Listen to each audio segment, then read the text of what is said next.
अध्यात्म विज्ञान कोई धर्म या संप्रदाय नहीं है, ये स्पिरिचुअल साइंस है जो कुदरत के कानून पर आधारित है। ये विज्ञान पूरे ब्रह्मांड के सभी रहस्यों को उजागर करता है और जीवन के सभी पहलुओं को समझने के लिए एक नई दृष्टि देता है। इसी को आर्ट ऑफ विजन कहते हैं, दुनिया को देखने की एक नई दृष्टि, जो अध्यात्म विज्ञानी परम पूज्य स्वामी श्री कमलेशानंद जी के निर्देशन में सनातन सत्य का अनुसंधान कर हमारे जीवन को प्रकाशित करे। जय सच्चिदानंद। મોટા જે બ્રોડ વિઝનના સાયન્ટિસ્ટો છે, જ્ઞાનીઓને તીર્થંકરો જે અનુભવી છે, એ લોકોને બધાને સમજાય છે કે the world is no plus no minus, it's a recycle. So તમને જે મેળવ્યું ને ગુમાવ્યું જે લાગે છે, ઇટ્સ યોર ઇલ્યુઝન. બરાબર.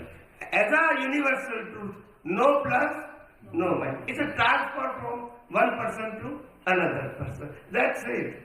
બટ યુનિવર્સમાં તો પ્લસ માઇનસ, અને જે ઇન્ડિવિડ્યુઅલ પ્લસ માઇનસ થાય છે એ કોઝ એન્ડ ઇફેક્ટ છે. પણ વર્લ્ડમાં તો તેનું અહીંથી બોર્ડ કાઢી અને અહીંયા લાવો અને અહીંથી કાઢી ત્યાં લઈ જાઓ, પણ દુનિયામાં તો તેનું ગમે ત્યાં લઈ જાઓ. There is no difference. Materially જોઈએ તો એવી રીતે છે અને આપણે તત્વ રૂપે જોઈએ તો માટે જ્ઞાનીઓને કોઈ પણ પ્રકારની ભૌતિક વસ્તુની અને હ્યુમન ફિઝિકલ લાઈફની કોઈ ઇફેક્ટ થતી નથી. જન્મે જીવે મરે એને અસર ના થાય, કારણ કે આ તો જળનો સ્વભાવ છે, ચેતનનો સ્વભાવ. આપણને ફિલિંગ થાય કારણ કે આપણે જળને હજુ ચેતન માનીએ છીએ. શું છે? એટલે દાદા ભગવાને કીધેલું કે અહીંયા મહાવીર ભગવાન બેસાડો ને અહીંયા બુદ્ધ ભગવાન બેસાડો. શું કીધું? મહાવીર ભગવાન અને બુદ્ધ ભગવાન. અને અહીંયાથી કોઈ રક્તપીતીઓ માણસ જાય, ભયંકર રોગિષ્ઠ માણસ, તો બુદ્ધ ભગવાનને ફિલિંગ થાય કે આને દુઃખ કેમ દૂર કરવું. બરાબર. ક્યારે મહાવીરને તે વખતે દાદા ભગવાને એનું માઇક્રો સાયન્સ કરેલું. પેલાનું દુઃખ હું ફીલ કરું છું એટલે દુઃખ દૂર કરું છું. ના સમજાયું? ના સમજાયું? એ દુઃખી તો છે, એનું દુઃખ કોણે ફીલ કર્યું?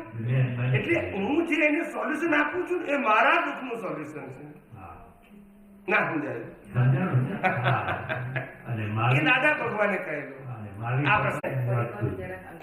દાખલા તરીકે કોઈ માણસ પાસે ખાવાનું નથી, એ આપણે જોયું, એ જોવાથી આપણને ફીલ થયું એક ભૂખ્યા માણસને શું તકલીફ હોય.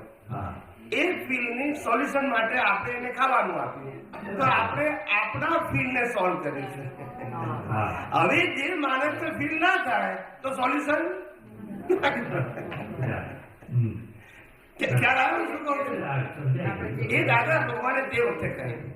અને આ બાજુ મહાવીર ભગવાનને તો કશું નથી, એ તો સાયકલ જ છે. એટલે વિતરાગ પુરુષો જડ ના બિલકુલ લાઈવ એન્ડ પ્રેક્ટિકલ. પેલા લોકો કેવા હોય? રિલેટિવ સત્યમાં પ્રભાવિત થઈ જાય, એટલે એને અફેક્ટ કરે. એ અફેક્ટ નું શું થાય પાછું? રિઝલ્ટ. એટલે સ્થૂળ ભાષામાં એવું કહેવાય, એ અવસ્થા ભલે ઉદય કર્મ છે, પણ અત્યારે એ અવસ્થા સામીપ્ય ભાવથી ઉત્પન્ન થઈ. એ સામીપ્ય ભાવ ગયા અવતારમાં કોઝ હતું, આ અવતારમાં ઇફેક્ટ છે.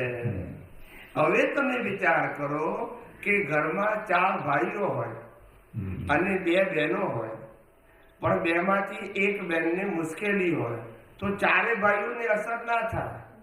એકને થાય ને બીજાને ના થાય. બેન તો ચાલે જ, પણ જેને ઇફેક્ટ થાય એ વધારે હેલ્પ કરવા, જેને ના થાય કે મારે શું, એની લાઈફ છે, મારી life. You understand my point? છે કુદરતી રચના, એ ગયા અવતારના કોઝની ઇફેક્ટ છે, પણ તમને ખાલી ફિઝિકલ ફોર્મમાં સમજાવું છું એટલે તમને એનું રૂટ સમજાય. તમારે સમજવાનું રૂટ ફિઝિકલ આવા કોઝ હતા, એની આ શું છે? આજે કોઝ નથી, આજે શું છે? ઇફેક્ટ છે. પણ ઇફેક્ટ ક્યારે આવે? કોઝ હોય. એટલે આજે આપણને શું થાય, as a relative view point હોય તો શું થાય, જો આ મોટો ભાઈ બચારો હેલ્પ કરે છે, કેટલો સારો છે, આ નાનો ભાઈ સારો નથી કે છે, હેલ્પ નથી કરતો, બસ એ આપણી અજ્ઞાન દ્રષ્ટિ, એ આપણી રિલેટિવ દ્રષ્ટિ. યુનિવર્સલ ટ્રુથ હોય તો થાય એટલે મહાવીરને ના થાય. રિલેટિવ ટ્રુથ વાળાને આ દ્રશ્ય જોઈને રાગ દ્વેષ, એકના ઉપર રાગ થાય ને એકના ઉપર બુદ્ધ સંપૂર્ણ નહીં નાશ કહેવાય. વિતરક થયેલા રાખે. પણ આપણે તો એ મહાપુરુષો માટે હું ડિસ્કશન નહીં કરું, આ તો ખાલી એક્ઝામ્પલ આપવા માટે. એમની દશા પછી પણ વધી હોય તો આપણે કે આ પાસે કેવળ જ્ઞાન નથી, આ તો આ એક્ઝામ્પલના સંદર્ભમાં કહીએ છીએ. Is always respected in our vision. એ તો સવાલ જ નથી. આપણે આ તો એક વાતને સમજાવવા માટે આવ્યા કહીએ, એટલે કે એમને કંઈ ડિગ્રેડ કરવા માટે that is not our subject. Science સમજાવવાનો સબ્જેક્ટ છે.